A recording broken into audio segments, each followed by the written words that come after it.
Assalamualaikum warahmatullahi wabarakatuh. Shalom, salam sejahtera untuk kita sekalian.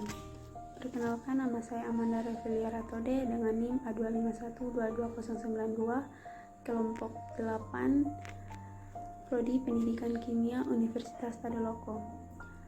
Pada video ini saya akan membahas percobaan 4 yang berjudul sonometer. 1. Pengertian sonometer. Sonometer adalah alat untuk menunjukkan hubungan antara frekuensi suara yang dihasilkan oleh dawai yang dipetik dan tegangan, panjang dan massa persatuan panjang dari dawai. 2. Kegunaan sonometer. Kegunaan sonometer yaitu alat untuk mengukur tinggi redanya nada, frekuensi alamiah, getaran senar, serta mengetahui cepat lambat gelombang pada senar. 3. Teori serta rumus dan hukum yang digunakan pada percobaan sonometer. Pertama, hukum Mersenne. Mersenne, seorang fisikawan berkebangsaan Perancis, membuat alat untuk menyelidiki hubungan antara frekuensi dengan tinggi nada. Alat percobaannya dinamakan sonometer. Mersenne mencoba sonometer dengan penampang kawat yang berbeda-beda dan panjang tumpuan kawat yang bermacam-macam. Bunyi hukum Mersenne dibagi menjadi 4 bagian. Yang pertama, semakin panjang jarak tumpuan senar, frekuensi senar semakin rendah. Dengan demikian, frekuensi senar berbanding terbalik dengan panjang tumpuan senar. 2.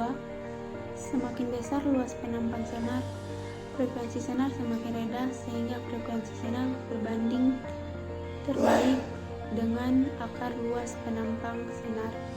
3. Semakin besar tegangan senar, frekuensi senar semakin besar, dengan demikian frekuensi senar berbanding lurus dengan akar tegangan. 4. Semakin besar massa jenis senar, frekuensi senar semakin kecil, dengan demikian senar berbanding terbalik dengan akar massa jenis. 4. Pengertian dari frekuensi, resonansi, dan pelayangan. Frekuensi adalah banyaknya getaran yang terjadi dalam setiap satuan waktu. Resonansi adalah peristiwa ikut bergetarnya suatu benda lain yang bergetar dengan frekuensi yang sama atau frekuensi yang satu merupakan kelipatan frekuensi yang satu merupakan kelipatan frekuensi yang lain. Pelayangan merupakan fenomena di mana interferensi yang terjadi antara dua gelombang yang memiliki amplitude yang sama namun frekuensinya sedikit berbeda. 5. Nyerinya bunyi dan tingginya nada. Yang menentukan nyerinya bunyi adalah amplitudo. Semakin besar amplitudo yang dihasilkan, maka nyerinya bunyi makin kuat. Sedangkan jika amplitudo yang dihasilkan makin kecil, maka nyerinya bunyi akan lemah. Sedangkan yang menentukan tingginya nada yaitu frekuensi. Semakin tinggi frekuensi yang diberikan, maka nada yang dihasilkan makin tinggi.